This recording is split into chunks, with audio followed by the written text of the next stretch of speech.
Hello on Facebook Live. Welcome to the CoCreativeSex Podcast Series, the CoCreativeSex Summit Podcast Series. Just to give a bit of context today, we're going to be talking to Helena, Palmqvist de Felice.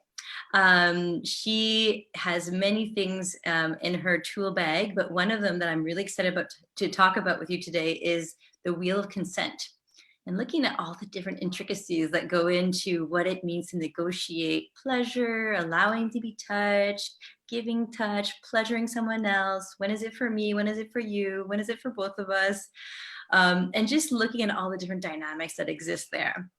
And to give context to why we're doing this podcast series is that the CoCreativeSex Summit podcast series is designed to just get all these conversations going as we're creating this momentum towards the 14th, 15th, and 16th of February, where we're going to be having the CoCreativeSex Summit. And we're just getting all these conversations going to talk about the different things that we're dealing with in sex, and just bringing the conversations to look at what are the struggles, what are the breakthroughs, what are the different tools we have to make this an experience that's like really enlivened and free and open, and just go beyond what the past has been in terms of, shame or taboo or, this sort of all the historical sort of things that we put on sex. How can we get it to become this empowering force in our lives and go beyond what the limitations have been? So Helena is this awesome person that I would love her to introduce herself a little bit in the context of what she does in the Wheel of Consent, and maybe also like professionally, and then we can sort of go a bit further from there. You want to give us a shout out about what you're up to in your life? Thank you for inviting me, Julie. So one thing I do is I'm a certified facilitator of the Wheel of Consent, which is a framework that Dr. Betty Martin invented after about 30 years of having her hands on people. And it's a real privilege for me to lead workshops where people get to discover this practice and this framework. And I also work one-on-one in coaching with people in that realm. One of the other pieces I do is I am an initiated priestess of Aphrodite, and I lead Aphrodite temples, which is a 3-day sex magic ritual centered around healing. One of the other hats that I wear is I'm the clinic services director at Options for Sexual Health, which is, in the more ordinary realm of making sure that sexual health services and sexual health information is available to the population of BC. Mm-hmm. And this is such an important conversation as we've seen this whole unfurling of the Me Too movement happen. A lot of confusion, both for men, women, and everyone about, well, what is consent? How can we have sex in a way that is going to be a good thing for people, and that people don't sort of wake up from something feeling not good about it. So there's so many different dynamics to learn to master here. And I actually spent a day with Helena in her workshop on the Wheel of Consent, and it was just fabulous to discover how deep you can go with this. And it still was just the tip of the iceberg that we sort of got a taste of. But before we go into that, I would love you, Helena, to describe to me sort of why has sexual health and sexual questions, and why is your life so intertwined with this question of sexual empowerment? It's a really good question. I think there's a few different ways that I could answer that. But one of them is I grew up in Sweden, which at the time when I grew up in the 80s, I was relatively fortunate to have access to fairly comprehensive sexual health education, and sex for pleasure was something that I understood as a concept and something that was healthy from a very early age. And when I moved to Australia in my 20s, it was one of the first times that I really experienced a significant amount of shame and repression around sexuality, both from people being deeply uncomfortable with nudity, even if it was in a sort of same-sex change rooms, and also, more limited ideas around what types of sexual relationships were okay to have and which ones were not to have, and when were you considered promiscuous and when were you not. And then the other piece that I think weaves into this is that I spent a year and a half working in a country called Kiribati, which is located in the South Pacific. And a project that I was working on while I was there was a 20-year strategy around eliminating violence against women. And in a culture where violence against women is just sky high at 68% of people who've been in relationships have experienced abuse. And this was an environment where, like, it was so abundantly clear that people had just very little information and very little concept of each other as sovereign beings that get to choose for themselves what they want to do and not do in a given moment in an interaction, particularly between husband and wife and sort of men and women dynamic in that context. There's a lot of things expected on what you were supposed to do. Yeah, and just this notion of your partner as property. Even the conversation around whether such a thing as marital rape could exist was rejected by many.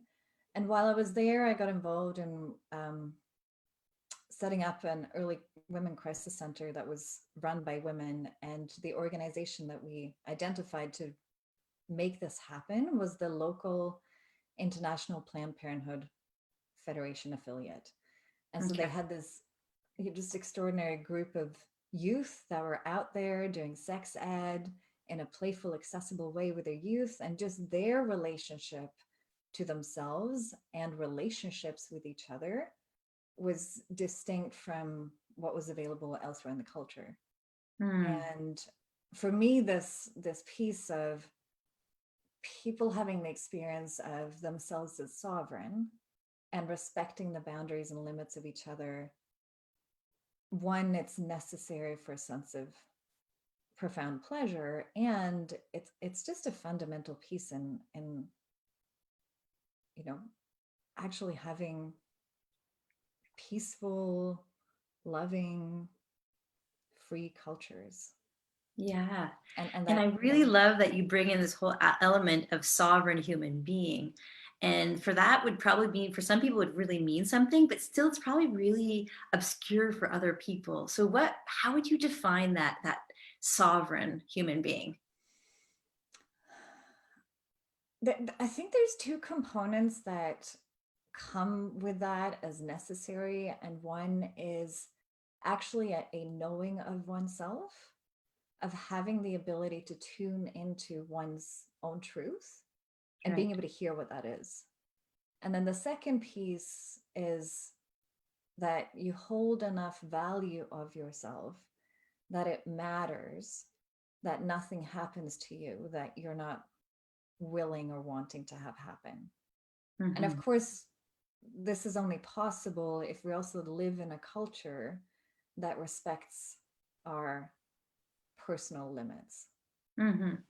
Yeah, and that was very interesting for me when I was like trying to create this continuum of connection for sex, from like completely disconnected sex to, profoundly connected, integrative, nourishing sex, blissful sex. What I really discovered was, like, when you have rape or you have sexual abuse or whatever, you're really basically infringing on the sovereignty of another person's body. And it can be done in so many different ways.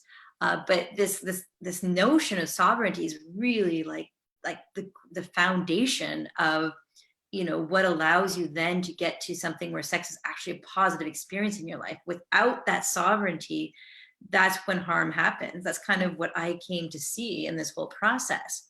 Is that something that echoes with your vision? Absolutely. And I think, I have a lot of space and compassion for all of us, in the sense that from the moment we were born, we weren't necessarily provided with a lot of tools and training and space to develop our capacity to notice what our truth is and have that be respected. Right. And most of us, I'd actually extend that to say all of us, to the most degree, we kind of muddle along. Yeah. And that the vast majority of what we do isn't actually malicious or even necessarily predatory, but from a place of, I'm not even clear what I'm wanting in this moment. And I haven't slowed down enough to notice. And I'm so kind of disconnected from myself that I'm also not really present to the fact that you're another human being over there with your own set of wants and desires and limits. Mm-hmm. And I also haven't slowed down enough to check in with you. Mm-hmm. And um, yeah, so and as I've discovered a set of tools that have made a profound difference for myself, such as the wheel of consent, and developing my own capacity to slow down enough to notice, Exactly. and then that developing that practice of like, no, it actually matters that I don't just go along with something. Mm-hmm. And then develop the voice to be actually willing and able to speak up, even Mm-hmm. in the middle of an interaction with someone, of, oh, hang on a moment, I just discovered a limit and I need to change. Yeah. Yeah. It's like, it's been completely revolutionary in a way of my experience of being in my body and my experience of relating with others. And it Mm-hmm. has revealed to me that just how missing that those capacities are for all of us. Mm-hmm. Totally. And it's like, I just think, some people can be completely blinded to the fact of maybe they're just observing things from what they want and their experience and doing something. They have no clue that the impact on the other person is hurting them. Mm. And, from the other side, it's like so obvious, like, wasn't that so obvious to you? Mm. And then when we start looking at ourselves and our interaction with someone else, we could think it's so obvious that, like, something seems really obvious, but we don't see it. Mm. And so that's where it's almost this awakening process of what's actually going on inside of me, what's going on in the other person. And I like the word you use about slowing down. Like, you need to slow down to be able to be aware of like what actually is going on. Uh-oh. Did I freeze? Let me see. Did I lose you? You're back. I lost you for a Yay. moment. Awesome. If ever that happens, I can always collapse my video in, but if it works, this is the best solution.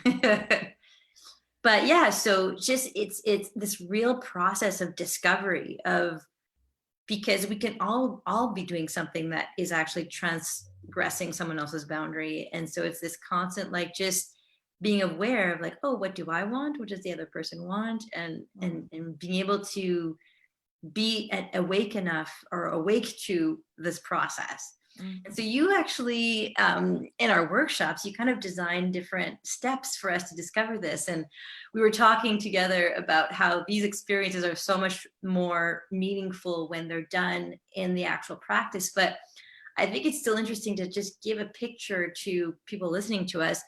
That first exercise you give us, where you give someone an object and the person takes the object in their hand. And well, what I kind of discovered when I did that, it's like, well, you just feel it, and you discover what feels pleasurable for you or what doesn't feel pleasurable for you. And I think the big revelation for me in that moment was to realize that, yeah, like, this is me having my own experience with this object. It's me having pleasure or not pleasure, but I'm the one fully in this experience. So how do you build on that to get people to sort of look at the different possibilities of touch? It's interesting because I think what how we build on that, the first piece is to acknowledge that it can be very challenging for people to tap into feeling the way you were able to. There's lots of reasons why we have actually shut down our capacity to receive data input through touch against our skin, and to have that information travel up the nerve endings and into the pleasure center of our brain and register as this is enjoyable. And I mean, I even remember some of my earliest moments. I'm very tactile and sensual, and I loved as a little kid going in clothing stores, and I would like touch clothes and feel the different textures, the different fabrics. And I remember being told that I wasn't allowed to do that and I should get my dirty hands off the fabrics. And so even in that moment of, oh, it's not okay to just enjoy feeling things. And we can, expand and expand all of the experiences and incidents that we've had that had closed off this capacity to just be in the sensory experience. And it's fundamental. This is the type of pleasure that was available to us before we were born. And that's really just to add on to that, being like a Waldorf teacher in my formal life. Today we live in environments too where there's like, let's say, just a lot of plastic. And so the actual tactile experience are not very varied.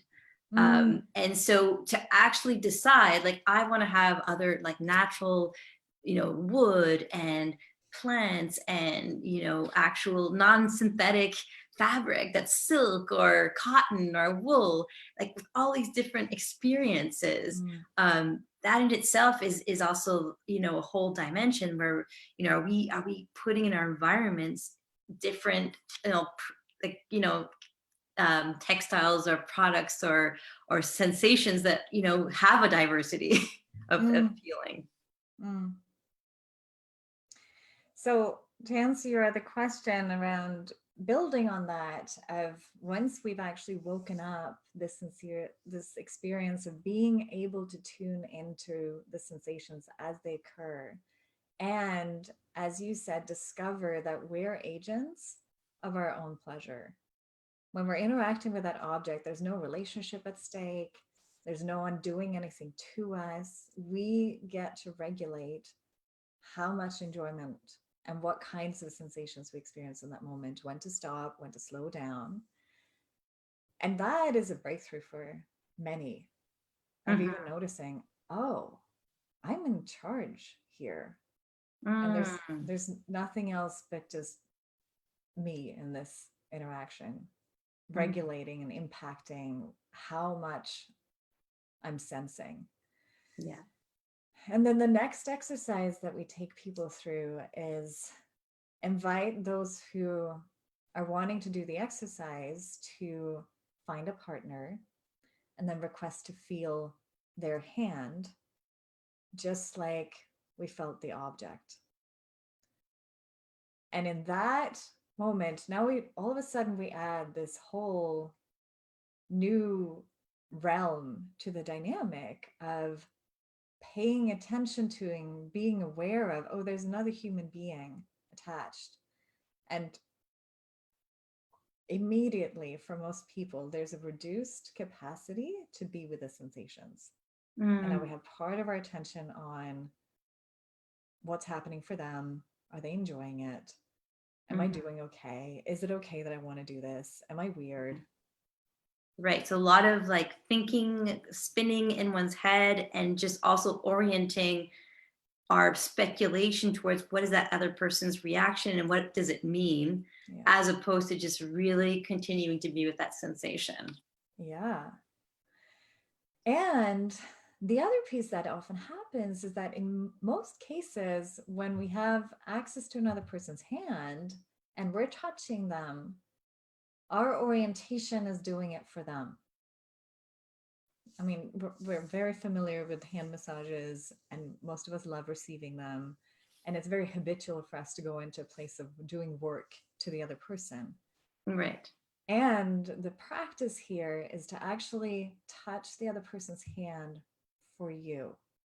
And meanwhile, for the person who's receiving touch to, protect their limits. And so give an example of like a limit that would be established. Don't pinch me. Don't break my skin. Don't scratch me. Don't bend my fingers in weird ways. Exactly. And inside of those limits, discovering that they get to choose where they hold their attention. How much are they present to what the other person's doing with their hand? And also noticing how vigilant do they stay. Hmm. Now, why is this important? I mean, like, if you're going to be giving a massage to someone, like, isn't it about the other person? Why is this important to reverse this way of looking at it? Oh, why is it important? I think it's critical that we discover that we all have a desire to feel other people's bodies for our pleasure. And when we are not responsible for that and we don't acknowledge it, then we go about having that desire fulfilled in hidden ways. Mm, okay. So it's really about, I see two things. I see owning that and really being clear, like, yes, I am getting pleasure in this. And the other piece is allowing yourself to have more presence, just because you're allowed, instead of being thinking about the other person, spinning in the other person's possibilities and considerations, you're actually present to the pleasure. So you're actually receiving more out of that experience. Absolutely. So, and there's another dynamic that we introduce in talking about the wheel of consent, of this experience of direct pleasure, which is when we have sensory input and it registers with our brain as pleasurable, enjoyable. There's another dynamic, which is indirect pleasure, which is when I do something to you so that you will have a positive reaction. And then it'll register over with me when I see you having that reaction as, oh, the mirror neurons get triggered. And I think, oh, that now I'm having pleasure because I can see you having pleasure. And the satisfaction of I accomplished something and I'm now a good lover or a good kisser or a good massage person. I'm doing a good job by giving you pleasure. Mm-hmm. And so opening up and practicing being with the sensory input and the direct pleasure actually expands this capacity. And we're no longer dependent on the performance of our partner or ourselves with that partner for pleasure. Mm-hmm. So is this one of the antidotes to getting out of that whole performance paradigm for sex? Yeah, and really by being in both realms of the domain, because one of the pieces that we discover in this process is that I'm responsible for my own pleasure. No one can actually give me pleasure. I can find pleasure in what's available and what's being provided, but the degree to which I experience it is 100% over where I am. And likewise, when we realize that, we're now no longer taking responsibility for the other person's pleasure. We take responsibility for their limits exquisitely, and we protect them, and we check in that this is within the realm of what they want or what they're willing to do. And they get to have the experience that they want to have and they're able to have, and they're choosing. And when I sort of look at that sort of indirect way, there's an element too of not feeling free, not being fully sovereign, because if you're getting pleasure out of someone else's pleasure, you're constantly waiting for someone's response and constantly hoping that they'll give you what you want to have that moment of pleasure. But what if they decide not to give you that pleasure? What if they avoid or resist it? And so you're just constantly becoming, dependent on them, or you're just needy to get that response and you're never getting it. Absolutely. So it really puts you, like, if I take that to an extreme, I can really see how that is unhealthy. Yeah. And I mean, and we've all engaged in this to some degree, right? And this is the realm of where, faking orgasms and making certain noises come into play, of acting and performing pleasure for our partner as a way of giving them visual pleasure or validating their sense of self, of I'm okay. Well, I was noticing exactly in this exercise how I definitely would be much more inclined of if I'm touching someone, I'm giving them something, and I want them to experience how amazing it is. And when I switched that, I realized that I was actually allowing myself to be even more sensual because that's what was really bringing pleasure to me. Mm, And I just really saw clearly that. Um, that I'd been sort of like trained to think in this way of giving, but really there was a whole thing, a whole access that I was getting in what I was actually experiencing by just focusing on like the sensation, what I was receiving, what I was getting pleasure for. So it was just like a real awakening for me, really. that's beautiful. Yeah. And I think on the flip side, something that I progressively discovered was when I give someone else access to my body for their pleasure, and I'm in this place of in the wheel of consent, that quadrant's called allowing. What used to happen for me is that I have this constant voice in the back of my head of how can I make this better for them? How can I make this better for them? Maybe if I move my body this way, maybe if I do this. And at some point, I could let that go and just surrender, Mm, trusting myself that I would honor and speak up with my own limits, and trusting that the person I was interacting with would respect my limits. mhm. And my experience of pleasure completely altered, and I could relax into this place of, oh, I get to do, I can just relax into this experience and allow this person inside of these limits we've set to have their like this. It's that dynamic of ravishing that's just, it's so enjoyable. Mhm. So it was interesting for me too, because at one point, so when I was with my partner had decided, well, okay, he gave me his limit of how he wanted his hand to be touched. And then he sort of, like really admitted that he was going to tune out and be thinking about everything else on his, to-do list. And I was just going to be enjoying his hand. Now, I could definitely enjoy that sensation and being in my experience of that tactile experience. But what would you have to say about wanting to connect more of like that soul presence to both giving that to each other? Mm. No, I think it's a really good point in that, in the sense that when we're practicing within the wheel of consent, it's designed as a practice for us to discover something about ourselves. We Right. don't necessarily recommend limiting our intimate interactions with each other from this dynamic of it's only my desire that's happening right now, and Yes. you're kind of checked out and doing something else. Right. And so really the access to what you're, I think, alluding to, of having both of us be in this moment fully present and connected, is from a place of invitation of, hey, I would love to experience both of us being fully present to this. What would be something Mhm. that would be really juicy to you right now? And Mhm. actually through negotiation, discovering what's something that we both enjoy, what's Mhm. something that we Mhm. both want in this moment. Mhm. Mhm.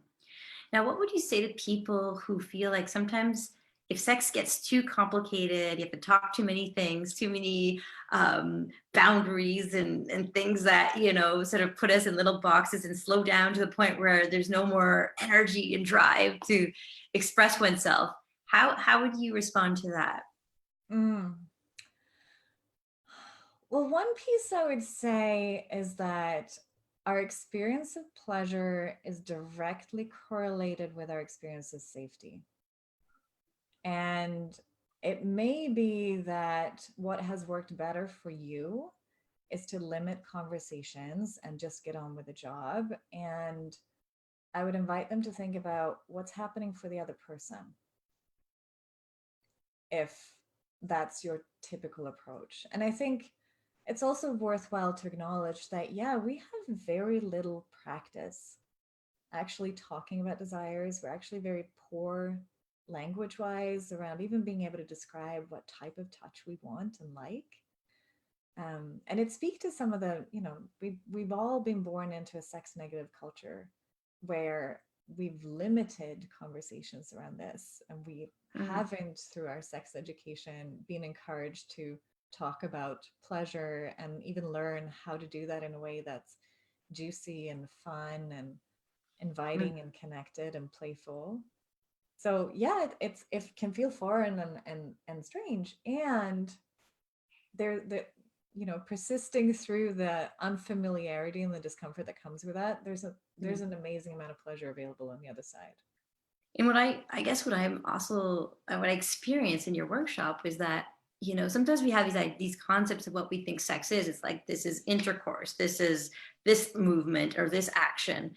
But the simplest thing, like rubbing the top of the ear, could be extremely pleasurable. And you can also experience this even just by taking your object that doesn't actually have any human form, and just, like playing with this, like it was like, I don't know, maybe it was I don't know, maybe it's I'm just thinking of an idea, like a key, okay?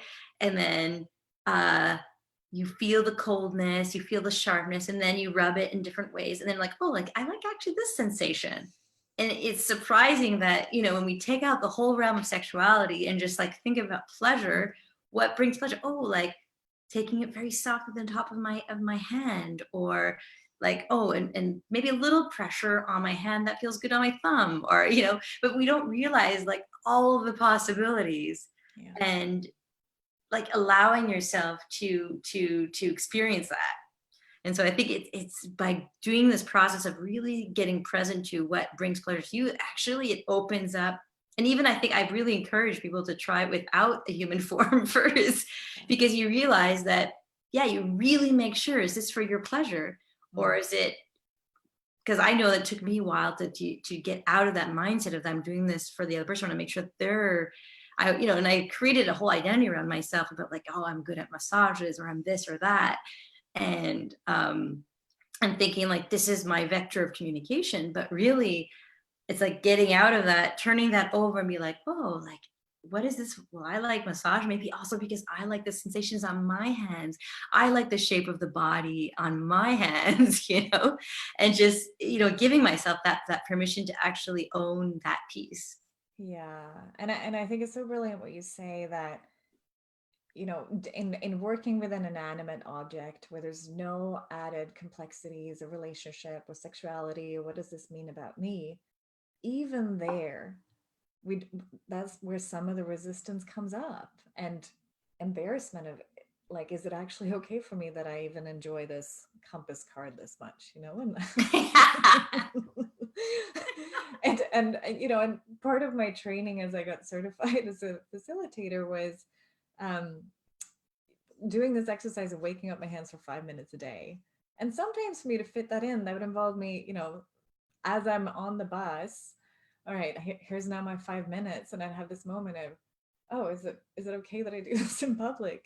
And just noticing, oh, that's another layer of shame, where all of a sudden I'm like, I'm just uncomfortable with, caressing my own hand as I'm sitting on the bus, even though it has nothing to do with arousal or seeking arousal or any kind of sexual expression. Yeah, that's super important. And so if we take it to like another level again, because that's the beautiful thing with this wheel of consent, and I fully recommend doing the full weekend, because it just keeps on, like a layer keeps on adding on every exercise, every hour there's something new that arrives. But there's these 4 categories that you sort of put out there. So can you describe them? And so, yeah, for sure. There's one that we've already talked about, which is the quadrant of, I'm touching someone else for my pleasure. And we call that the take quadrant. And people often have initial kind of negative connotations with taking, like it means we're stealing something or we're taking something away from someone. And the word in this context literally just means, my desire is being prioritized and I'm doing something to another person. I'm taking action towards my pleasure while accessing another person's body. And the person agrees to that. Inside of, I mean, that there's a magic ingredient of the wheel of consent, which is the boundary of the circle of it, and which is what makes it consensual, is that there is an explicit agreement. Mm-hmm. And on the other side of that dynamic of I'm feeling someone else for my pleasure is the person who's allowing. They're allowing access either to their body, to their time, to their attention, for someone else to prioritize their own pleasure while essentially making use of you. And it's and in that space, you're setting your own preferences aside while protecting your own limits. Mm-hmm. So And give in an this example of like a preference like that you would set aside. Well, so for example, if someone invites me to requests to feel my hand for their pleasure, and I say yes, no scratching, no pinching, here are some of those limits that I'm willing to do this for this amount of time. And then they start feeling my hand. And then at some point I'm like, oh, it feels so good if they put just a little bit more pressure just here. That would just hit the spot exactly. Well, in this case, it's not for me. And while that's my preference, I'm setting that aside for this time, this moment. Right. And I'm going to allow them to keep doing what's giving them pleasure so that, and even with that, just noticing what happens when I don't get exactly what I want. Right. and am I still fully willing to do that? And maybe I have a new limit of actually this light touch is now super irritating to me. And that's a new limit, and no more light touch. Yeah. And it's absolutely. different from I really want hard touch because that's my preference. Right. It's like you kind of hit this threshold. It's like that's not working for you anymore. So the limit changes. Yeah. Okay. So you have that that allowing, the taking. Yeah. And then there's this other dynamic, which is the one we're most familiar with, where I'm doing something to the other person for their pleasure. And as the person doing, what we call that part of the quadrant is serving. Mm-hmm. And so it's I'm doing something, I'm setting my own preferences aside, and I'm listening to you as the person who's accepting the gift of my touch and attention and labor. And their desire is being prioritized while they are receiving touch from someone else.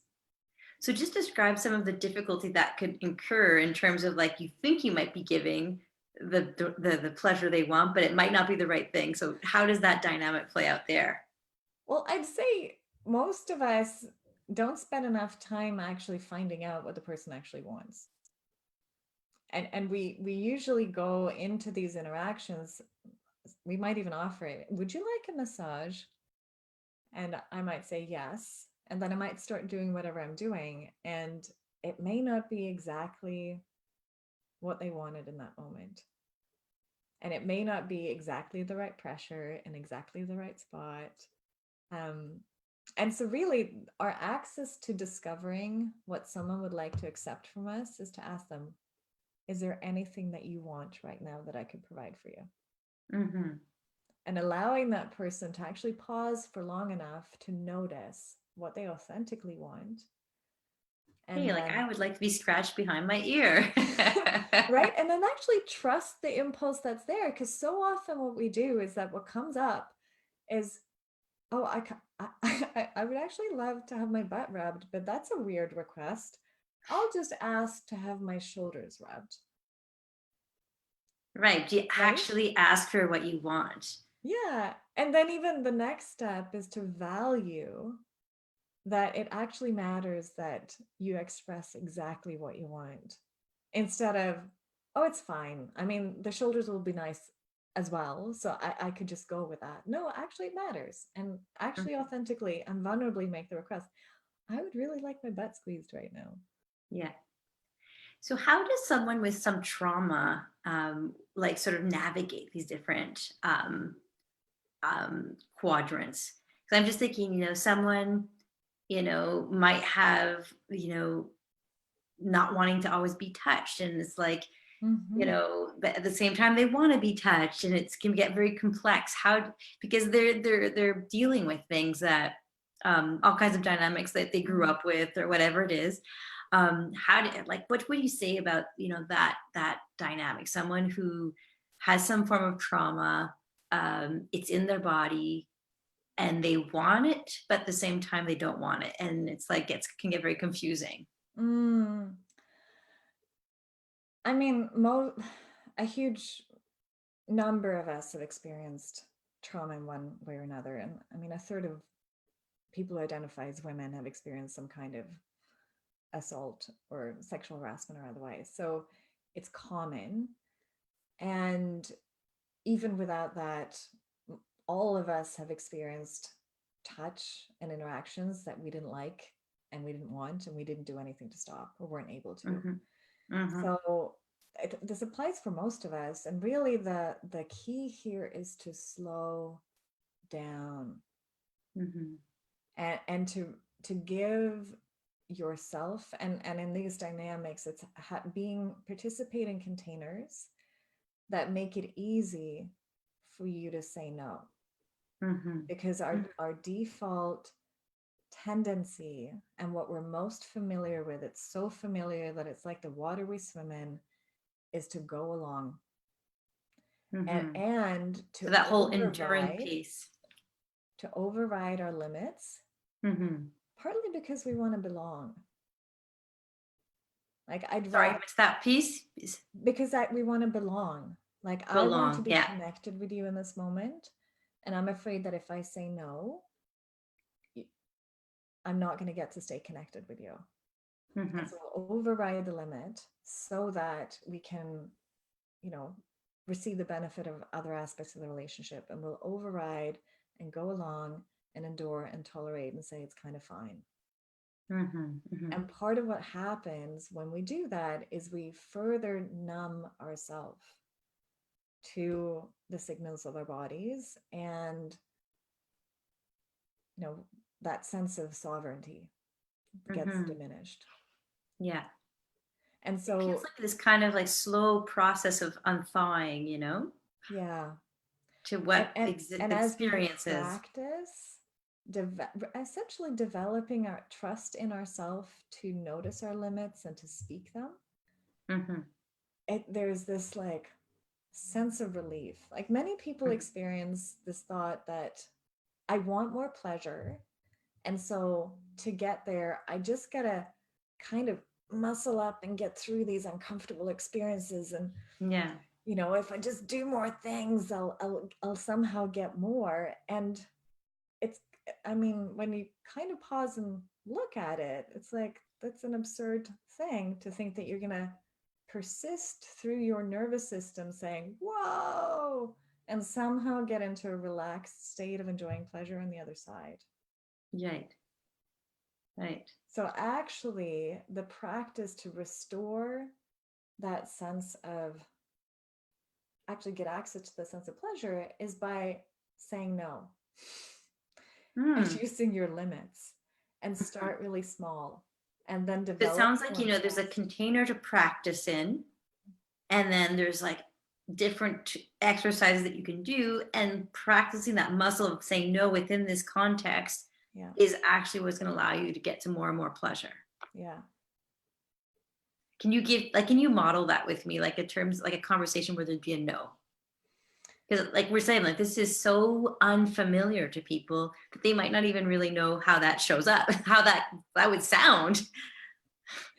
So how about you make some requests or invitations of me, and I can model saying no to this. Okay. So I would really like to touch your neck right now.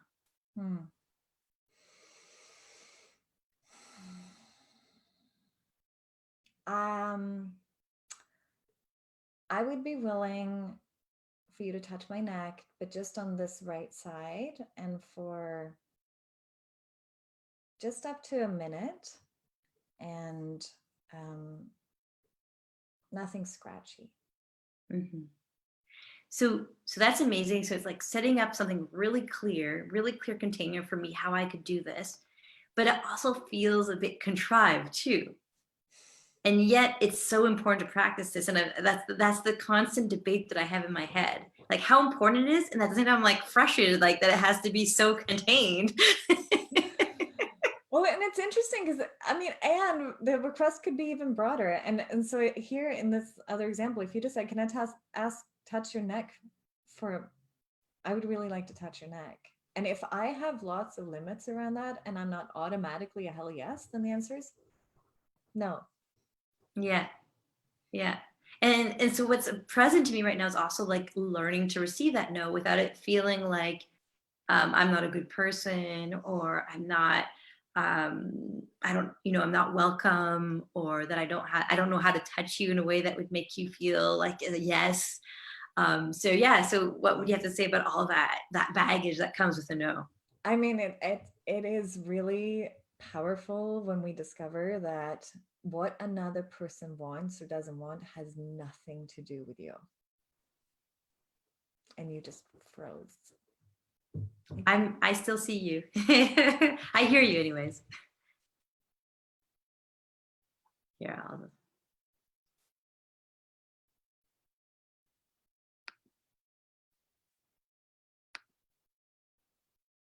Does that help?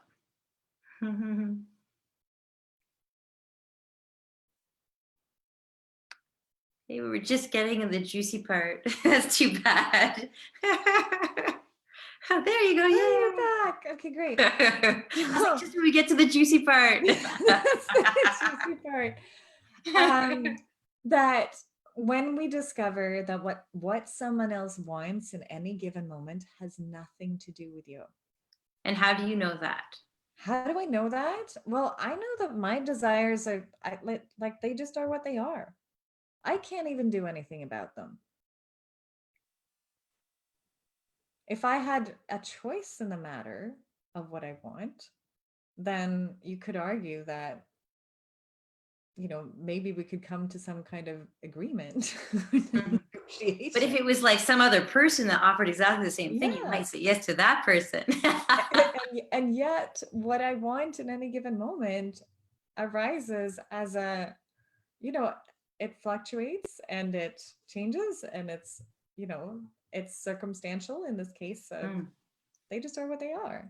And I guess like regardless of like any possibility that I put here, ultimately the most empowering context anyways for someone is to not take it personally, to say like, yeah, like that person has their experience and they have what's going on for them, and I don't need to make it mean anything for myself. So like, even if we just look at it from that perspective, like this is the most empowering context for me to be in. Yeah. I don't have to make that choice of taking it personally. And I think the other piece of it is that given what our culture is like, to really acknowledge the courage it takes for someone to say no, and to recognize that they're doing that so that they can stay in relationship with you, and because they want to be present with you. They don't want to numb themselves and go along with something, right? Or in an extreme that's a good turn context. you into a perpetrator, and then afterwards be left with, oh, I didn't actually want that. And not want to, and it leaves something in the space between the two people. Yeah. But so what would you say to those people that have been in all those situations where their limits have not been respected and someone has constantly transgressed, and maybe their no's were not clear enough, but they just had people come through their boundaries and work through them constantly and get past their boundaries that they wanted to establish? What would you say with something like that? That I'm so sorry that happened to you. And it's not your fault.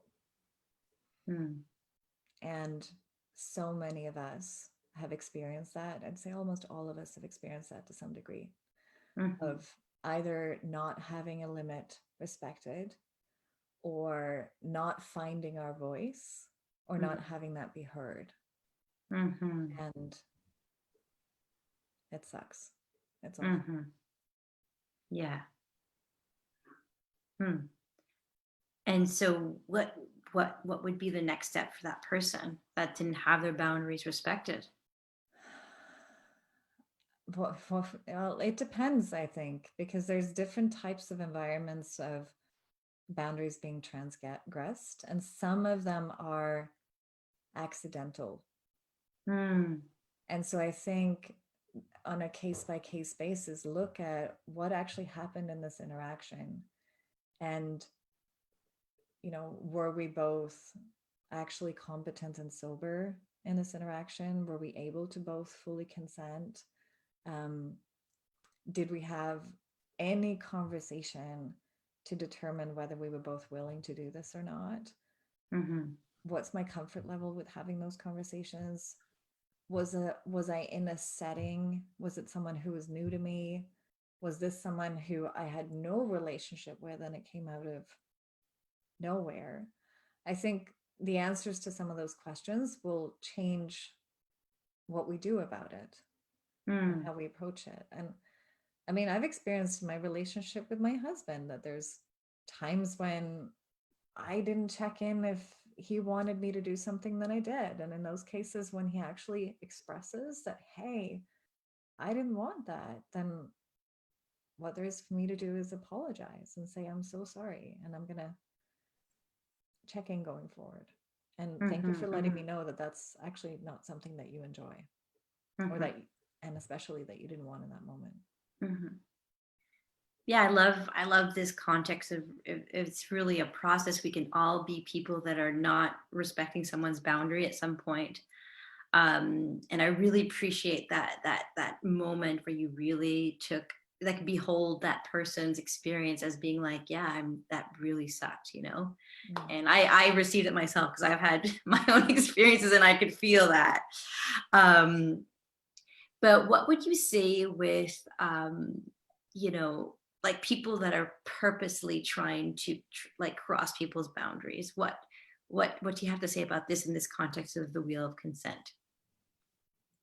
I mean, there are human beings on various extremes of spectrums of certain personality disorders, or with just such significant traumas that they're completely disembodied and disconnected, and or unable to read social cues and unable to actually read people's body language, and they're just outside of, you know Empathy. empathy. Yeah. And then there's that huge, large, vast majority of us who just like, we just have never even encountered that there's this other world possible.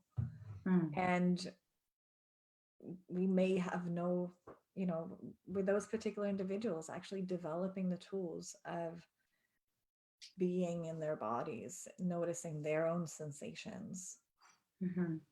And and almost and knowing actually them. finding that when we clearly ask for what we want, and we can be agents in our own pleasure, and we wake up our Hmm. hands and our skin to experience our own pleasure, we no longer have to badger others in order to get our needs met. Right. I think that's key, waking up to the possibility that there's so many different ways of getting your needs met and asking for them in a way that's going to be fulfilling for everyone involved. And getting out of that scarcity mindset, like, if I don't do this in this way, I'm never going to get it, and I have to do this to get this. Yeah. Sort of like getting out of that mindset.